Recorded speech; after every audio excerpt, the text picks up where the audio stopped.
কাকা কাকা রেশমি কি একা এসে ওর জামাই লগে আহে নাই? রেশমির কপাল পুড়ছে। রেশমির জামাইয়ের বাড়ি ভাত, ওর কপালে নাই। জামাইটা মানুষ ভালো না, উড়তে বইতে ওরা মার দূর করে।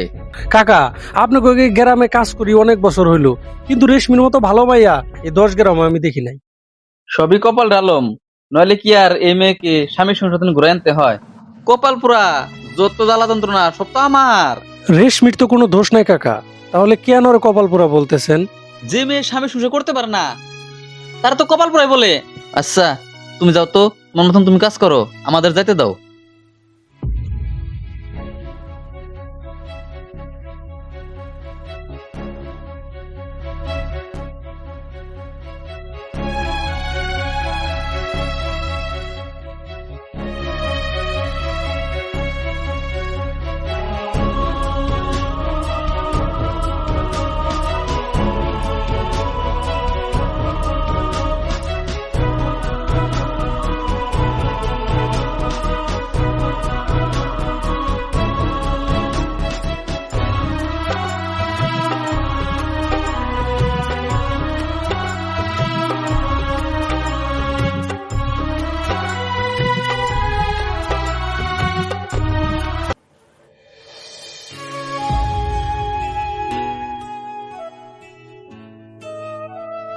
মা, মা তুই আইসস?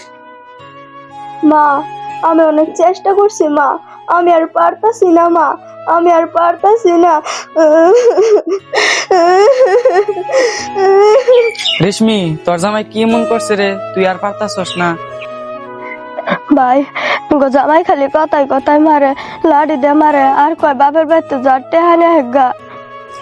জামাইয়ের এমন সব থাকে, তারপরেও তোর ধৈর্য ধরে থাকার উচিত ছিল। ভাই আমি অনেক চেষ্টা করছি, আমি ওখানে থাকতে চাই, কিন্তু সে আমার আর রাখবে না। আমিও রাখতে চাই না। রেশমির জামাই তো একটা মানুষ না, ও মানুষ, মানুষ নামে একটা শয়তান। কথাটা তো আমি আগেই কইছিলাম যে মেয়েটার বাড়ি থেকে নিয়ে আসেন। দেখুন তো মেয়েটার মাইরা কি করছে। দেখে কি করুম, কপালে যা চাল তাই হয়েছে। কপালে লেখান কি খন্ডন যায়? খন্ডন যায় না। রেশমির কপালে যদি সুখী থাকতো তাহলে আর এইরকম জামাই মিলতো না। রেশমিরে যে ঘুরিয়ে নিয়ে এলেন, এখন রেশমিরে কই বিয়ে দিবে? আরে না বলতে কি করতেছে এগুলো? আমার মেয়ের চিন্তা তোর করা লাগবো না। আমরা তো আছি বাইসে, আমরা তো মরে যাই নাই, আমরা বাইসে আছি। আর দেখ মেয়েটা কি অবস্থা করছে। কত জনে দেখলাম সতীনের সংসার করে। কি ভাই তুই এ কথা কইতে পারলি? শুনি না মূল, তুই এখন বাড়িতে যা। আমার মেয়ের দেখাশোনা করার জন্য আমরা বাপ মা জীবিত আছি, মইরা যাই নাই। তুই বাড়ি যা। হ্যাঁ চাচি, কথাটা ভালোর জন্য কইছিলাম, কথাটা ভাইবা দেখে। দেখছো আজকে মুখ কই গেল? আরে এমন করে 10 জনে কব, আর কয়জনে মুখ বন্ধ করবা কও? দেখো তোমার মেয়ে তুমি কি করবা। আপনি এত বাইরের মেয়ের মতো কথা কওয়া শুরু করছে। চল তো মা, ঘরে চল, ব্যাগ দে।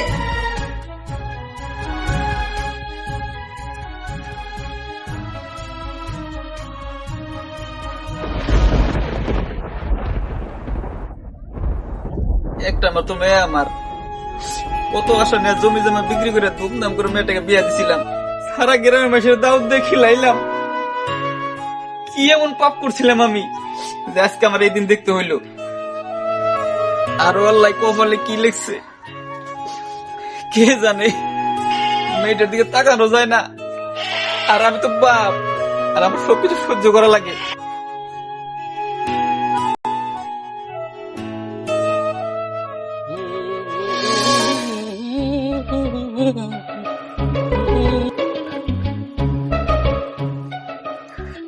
আলম ভাই, কিছু কইবা? আপনি গোসল করতে আসেন না? আরে না না না, তুমি গোসল করো, আমি যাই। আপনি কি করোনা করতেছেন?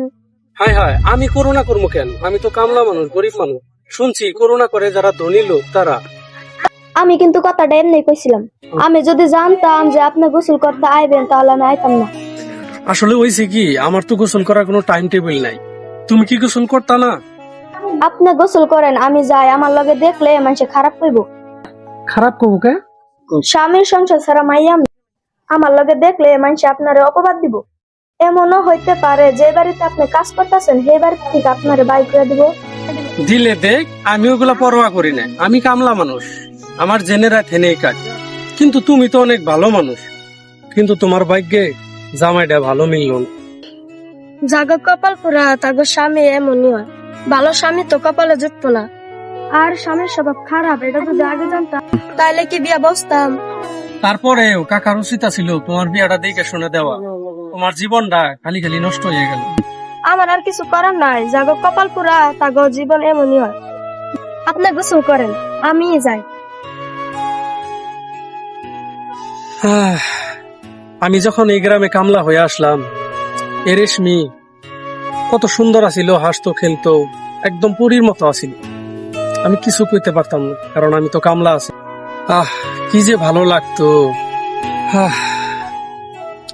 জামাই ভালো না হইলে কপালে যে সুখ হয় না, এটা রেশমিরে দেখলেই বোঝা যায়।